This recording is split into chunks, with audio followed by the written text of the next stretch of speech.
Have you ever wondered how a new discovery is actually made, or how we can trust the findings of some study we see in the news? Well, I'll tell you, it's definitely not magic. It's all about design. Today, we're going to pull back the curtain on the world of research design, the invisible architecture behind every single piece of knowledge. Okay, let's dive in. So let's kick things off with the biggest question of all. How is knowledge actually built?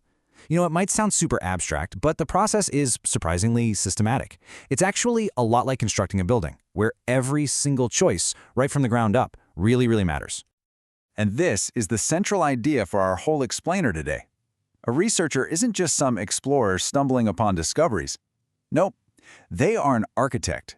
They start with a blueprint, a really detailed plan that guides every single step of their investigation. Because without a solid blueprint, the entire structure of their findings could just collapse. So where does any good blueprint start? Well, it starts with the most fundamental decision you can make, the foundation. And in research, this foundation is your worldview, your core belief about what reality even is and how it can be known. This is your philosophical starting point. This philosophical foundation has a name. It's called a research paradigm. Seriously, think of it as the bedrock you're building everything on. It's your personal answer to these huge questions, like, what is real? And how can I possibly know anything about it? And the answer you choose is going to shape everything that follows. Now, there are four main philosophical foundations to choose from. A positivist, for instance, believes in a single, measurable reality. So they might design a clinical trial to prove, with numbers, that a new drug works. But then you have an interpretivist. They believe reality is socially constructed, so they might interview patients to really truly understand their personal experience with an illness. Critical theorists see reality as being shaped by power, so they'd study how healthcare access is unequal to try and spark some social change. And pragmatists? Well, they just want to solve a problem. They're asking, what's the most practical way to improve patient outcomes right here, right now? This quote just nails it, doesn't it? It perfectly captures why this choice is so incredibly important. Picking a paradigm isn't just some technical box-ticking exercise. It's a profound declaration about how you see the world. And every other part of your research blueprint has to be consistent with this foundational belief. Okay, so with the foundation poured, it's time to choose the overall structure of your building. This is your research approach, the big, broad strategy you're going to use to answer your question. And there are three main types. The two main architectural styles are quantitative and qualitative. Think of quantitative research like building a giant skyscraper. It uses numbers, stats, big data to get that bird's-eye view, asking things like how many or what's the effect. Qualitative, on the other hand, is more like building a cozy, detailed cabin. It uses words, stories, and observations to get a deep, rich understanding of a specific context, asking why and how. But it's not always an either-or situation. There's a third option, mixed methods, which is like a hybrid design. It strategically combines the strengths of both the skyscraper and the cabin, both the numbers and the narratives, to get a much more complete picture. All right, let's zoom in a little bit to the next level of detail.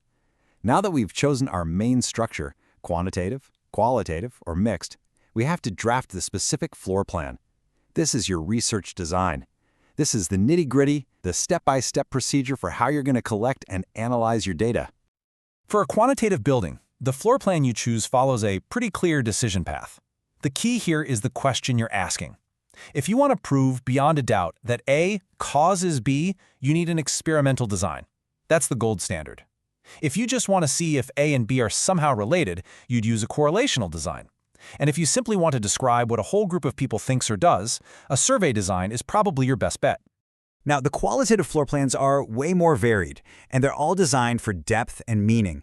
For example, you might use phenomenology to understand the lived, day-to-day experience of a refugee adapting to a new country. Or you could use ethnography, where you literally immerse yourself for months or even years to understand the intricate culture of a place like Google. Each one of these designs is a unique tool for capturing a different slice of human reality. I absolutely love this quote because it just perfectly captures the spirit of these designs. They're not about counting things, they are about opening windows, getting a glimpse into the complex, sometimes messy, but always beautiful fabric of human experience. So why would you choose a mixed methods floor plan? Why go to all that trouble? Well, the advantages can be huge. You get a much more complete 360-degree view. You can use your quantitative data to validate your qualitative findings, and vice versa.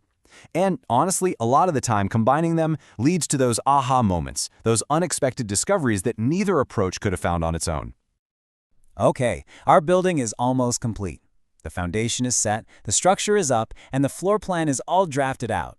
The very last step is to decide who or what is going to be inside. This, my friends, is sampling. And how you sample depends entirely on that blueprint we've been talking about. In quantitative research, you're typically using probability sampling. That's where everyone in a population has a random chance to be selected. The goal is to be representative, so you can generalize your findings to everybody. But in qualitative research, you often use something called purposive sampling. You're not trying to generalize to everyone, you're trying to get deep insights, so you actually handpick participants who you believe can best illuminate the phenomenon you're studying. What this really boils down to is that sampling isn't just about grabbing a few people off the street. It's a meticulous art. And whether your goal is to perfectly reflect a whole population or to insightfully illuminate one specific experience, getting your sample right is absolutely critical for the credibility of your entire project. So now, let's step back and look at the final, coherent design. We've gone all the way from these abstract philosophical beliefs down to the most practical choices, and hopefully we can now see how they all have to fit together perfectly. And here it is, the complete architect's blueprint for research. You start with your philosophical foundation, your paradigm. That choice then determines your structure, your overall approach. From there, you draft the specific floor plan, your detailed design. And finally, you select the inhabitants using a sampling strategy that fits the rest of the plan like a glove. And this, right here, is the single most important takeaway from all of this. A strong research project has perfect alignment. The sampling makes sense for the design makes sense for the approach, and the approach makes perfect sense for the underlying philosophical paradigm. It all has to work together as one coherent, logical, and defensible blueprint.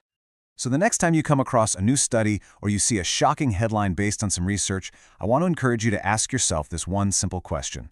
What was the blueprint? Try to look for that hidden architecture. Because by understanding how knowledge is built, you can become a much more critical and much more informed consumer of information.